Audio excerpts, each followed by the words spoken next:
This is Reconstruction, South Carolina Social Studies Standard 8.5. 8.5-1 Standard and Essential Questions.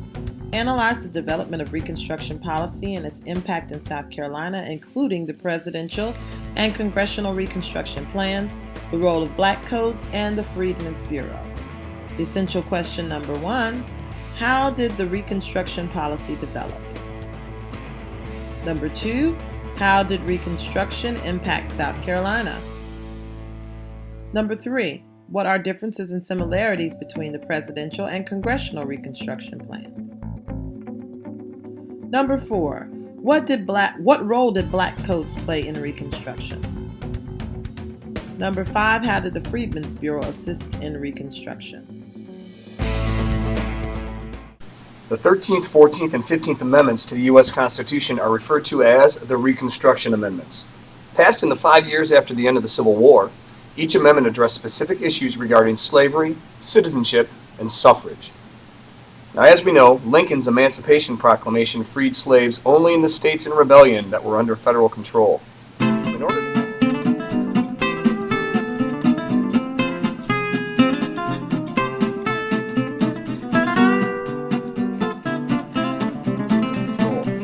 In order to make sure that slavery was permanently eliminated throughout the United States, including border states with slavery such as Kentucky, Congress passed the 13th Amendment in 1865. The 13th Amendment assured that all slaves were declared free. The amendment used both the terms slavery and involuntary servitude. The only exception was in cases of punishment for a crime whereof the party shall have been duly convicted.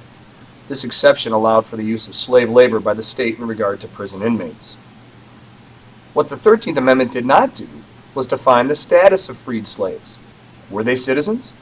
Did they have the same rights as other Americans? In order to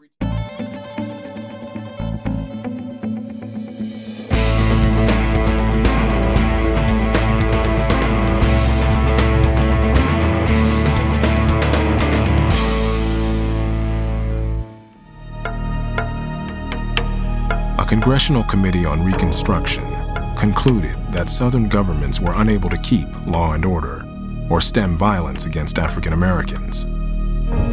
Allowing Southern states unchecked power so soon after the war, the committee said, was madness and lunacy. Moderate Republicans had hoped to persuade Johnson to provide minimal protections for blacks in the South. Now, even they were growing impatient with the president's policies.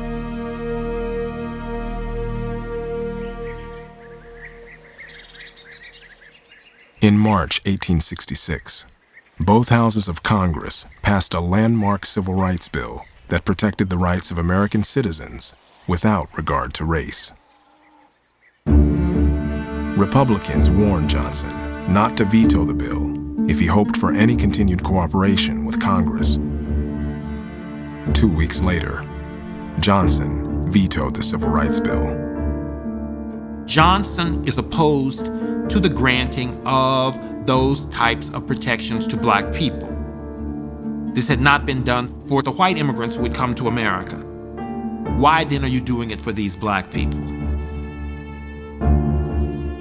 Moderate Republicans were outraged. Johnson was stubborn, self-righteous, rigid in thinking. He was really the worst person possible to become president accidentally at a time when flexibility, vision, and creative leadership were really what was required. Moderate Republicans are forced into the radical camp because they had to oppose Andrew Johnson. Johnson's plan of Reconstruction was so lenient, in utter contempt of black liberty, that was simply unacceptable. A united Republican Party overrode Johnson's veto. America had its first Civil Rights Act. But many in Congress argued that the act was not enough, that safeguarding civil rights required changes to the Constitution itself. Republican leaders proposed a new amendment. The 14th Amendment becomes the crux of the political battle in 1866.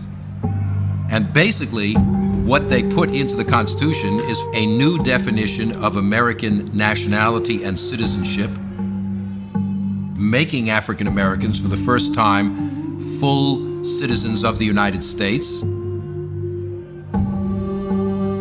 This is the origin of the concept of civil rights in American society.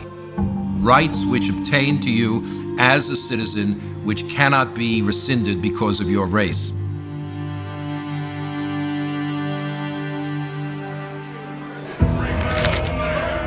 This is a titanic debate about just what the authority of the federal government is going to be. There were plenty of Americans who argued the federal government had no right to declare black people citizens.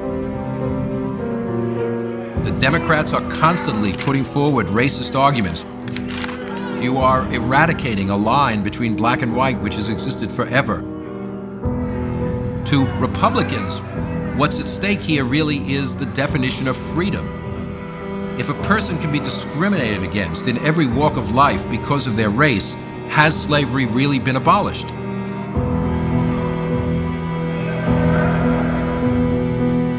Congress overwhelmingly passed the 14th Amendment, but it had to be ratified by 3/4 of the states.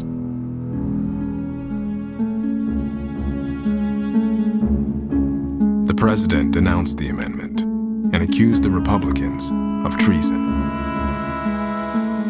Johnson is opposed to an expansion of federal power.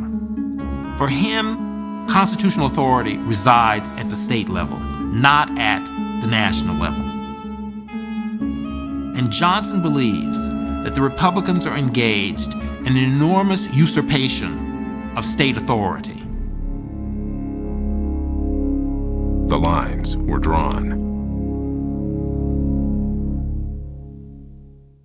Constitutional amendments. The 14th Amendment was designed to protect the political and social rights of freedmen from this intimidation. And that intimidation they're talking about is from the KKK. And we'll get into that more later. The 14th Amendment overturned the Dred Scott decision by recognizing the citizenship of African Americans. It upheld the rights of all citizens to equal protection before the law and due process of law. And if you remember, the Dred Scott decision said, number one, that African Americans were not citizens. They were considered property, therefore they had no rights, and the slave owner could take them where they wanted to. So the 14th Amendment overturned that decision from the 1850s. The amendment required that 2/3 of Congress vote to grant amnesty or forgiveness to ex-Confederates before they could hold public office. It included a provision that was designed to force states to grant political rights to freedmen by reducing representation for states that didn't allow African Americans to vote. This provision, however, was ineffective. And if we think about what we discussed before, the number of representatives in the House of Representatives is based on the population of your state. At that particular time, they were only counting 3 out of 5 of the slaves, which was established in the 3/5 Compromise. So now that the slaves are free and they are considered citizens of the United States, we're counting all of them. And there were already 60% of the population in South Carolina. Therefore, they would have a majority in the political decisions in South Carolina. So this is very important. Make sure you study this. Congress passed the 14th Amendment in 1866, making it part of the Constitution. The 14th Amendment, has 3 important parts. Anyone born in the United States is a citizen, and it was specifically aimed at African American citizenship. The government must provide all citizens with due process of law, meaning that everyone's legal rights must be respected. And the government must provide equal protection of the laws, making sure it treats all citizens the same, regardless of race. The Supreme Court will eventually use the amendment to make the Bill of Rights apply to the states. It's called incorporation. The 14th Amendment, called by some the Civil Rights Amendment, was a huge step towards equality for African Americans and eventually for all minority groups in the United States. But it was not completely enforced after ratification, leading to the need for a civil rights movement in the 1950s and 60s. It's still an important amendment today, and it is easily the most important change to the Constitution since the Bill of Rights. Now, voting rights for African Americans remained a sticky point despite ratification of the 14th Amendment. Make sure you study this. The 15th Amendment was passed to ensure that the right of all male citizens to vote in the North as well as in the South. If you keep in mind what we talked about before, in South Carolina, if you were a male over the age of 21, you could vote in elections. But that did not happen everywhere. South Carolina was a leader in that particular movement. But now the 15th Amendment, which the Constitution supersedes all laws in the land because it's the supreme law of the land, says that all male citizens can vote. That's in the North as well as in the South, and that their right to vote could not be denied based on race, creed, or previous condition of servitude. Meaning if they were an indentured servant, they couldn't be denied the right to vote. If they were a slave, they could not be denied the right to vote as well. The amendment was also motivated by the desire of the Republican Party to secure its political power in the South. The Southern vote, largely made up of the vote of African Americans, had contributed to Ulysses S. Grant's election in 1868, and he was a Union general. Ulysses S. Grant actually won the presidency in 1868 due to the African American vote. South Carolina refused to ratify the 14th and 15th Amendments. I wonder why. As a result of congressional reconstruction, the military governor of Military District 2 required South Carolina to hold a convention to write a new state constitution that would recognize the amendments. This is that convention that Robert Smalls actually took part in and helped write the Constitution of South Carolina in 1868. So make sure you look up Robert despite ratification of the 14th Amendment. Former Confederates and President Johnson did not want African Americans to vote in the South, and black men generally did not have voting rights in most northern states.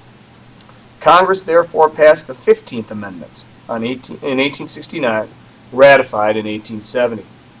According to the amendment, the right to vote could not be denied on the basis of race, color, or previous condition of servitude. In other words, African American men had the right to vote in every state, but the amendment did fail to address gender.